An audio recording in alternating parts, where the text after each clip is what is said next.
Most kids today will not clean up after themselves. Not because they're bad kids, but because no system ever truly asked them to. Modern childhood is filled with invisible labor. Adults clean the floors, carry the dishes, organize the mess, remove every inconvenience before the child even notices it exists. And after enough years, a quiet belief starts forming in the background. Maintaining my environment is someone else's responsibility. Now compare that to Japan. In many Japanese elementary schools, children clean their own classrooms every single day.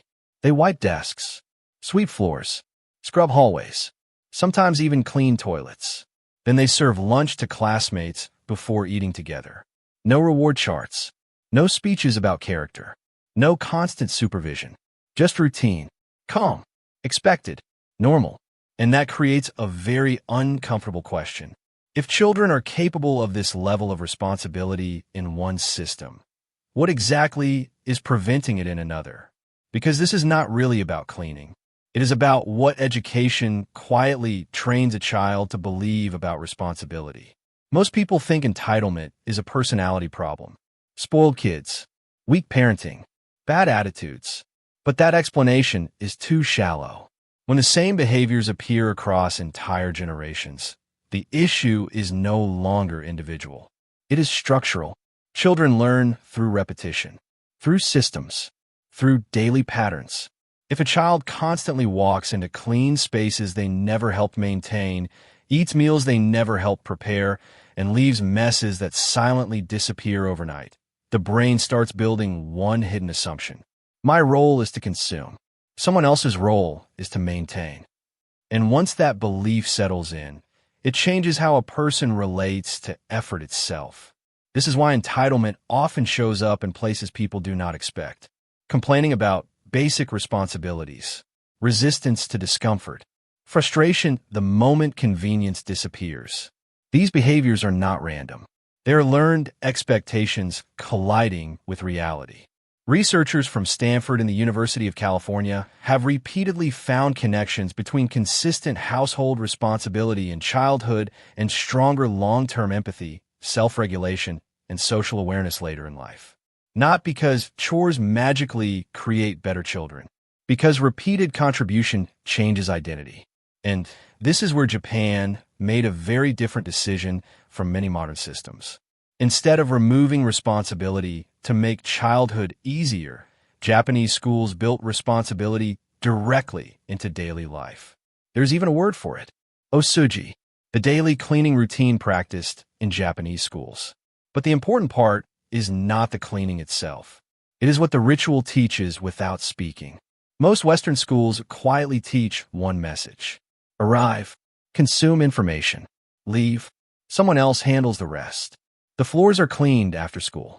Trash disappears overnight. Desks are rearranged by staff. Students move through the building like temporary guests instead of contributors. And when this structure repeats for years, it stops feeling like a system. It starts feeling like reality. Japan approached education differently. The cleaning ritual in Japanese schools has existed for decades, not because schools cannot hire janitors, but because the routine itself is considered educational. That changes everything. Because once cleaning becomes part of education instead of something beneath it, the classroom stops being just a place where children receive knowledge. It becomes a place where behavior is trained through repetition. The system itself is called Osouji. Before students leave school, there is a structured cleaning period built directly into the schedule, usually 15 to 20 minutes. Every single day, students split into small groups.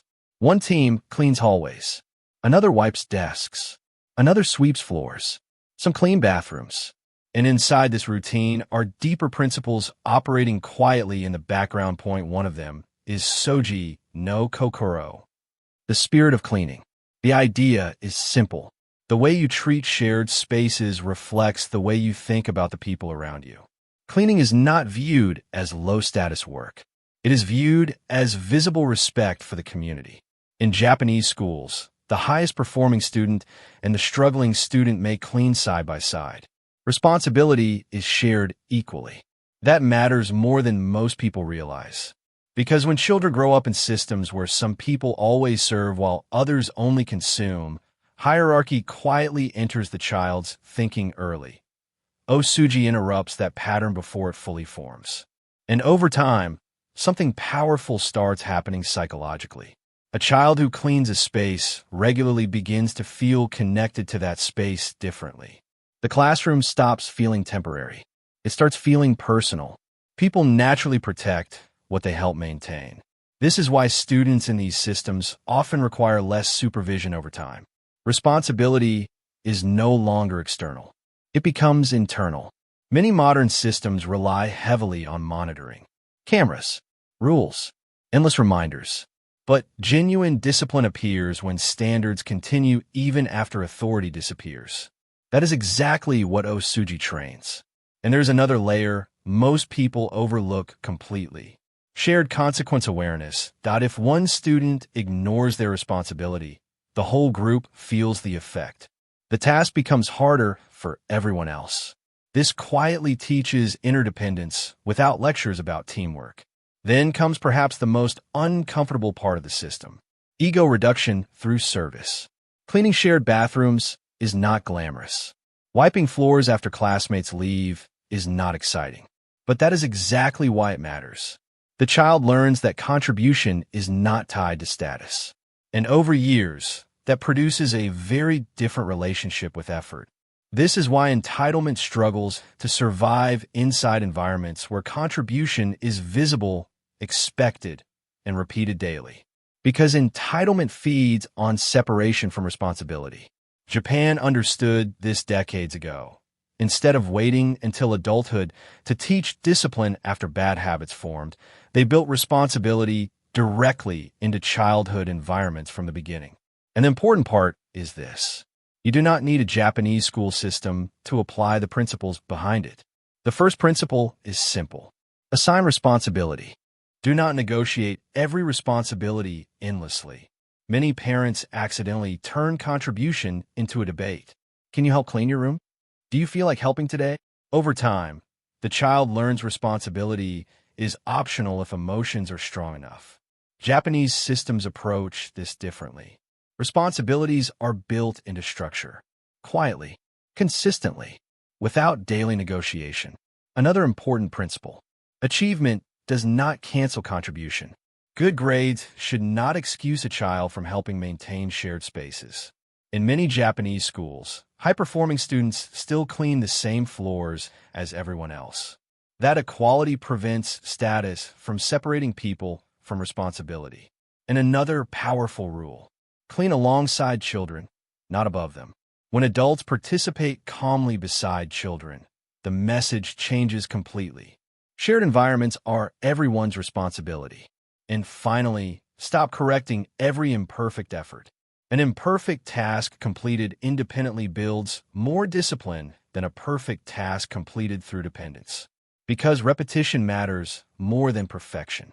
At the beginning of this video, I said most children do not clean up after themselves because no system ever truly asked them to. And that is the part many people miss. The real question is not why Japanese children clean their classrooms. The real question is why so many modern systems removed responsibility from childhood in the first place. Because once contribution disappears from daily life, entitlement slowly replaces it. Quietly, one repeated exemption at a time. Japan approached the problem differently. They built responsibility directly into the environment early. Small tasks, repeated daily, shared by everyone. And over time, those routines stop feeling like tasks. They become identity. This is not a parenting trick. It is behavioral architecture. And whether someone agrees with every part of the Japanese system or not, one thing is difficult to deny. Environments shape people. Repetition shapes identity.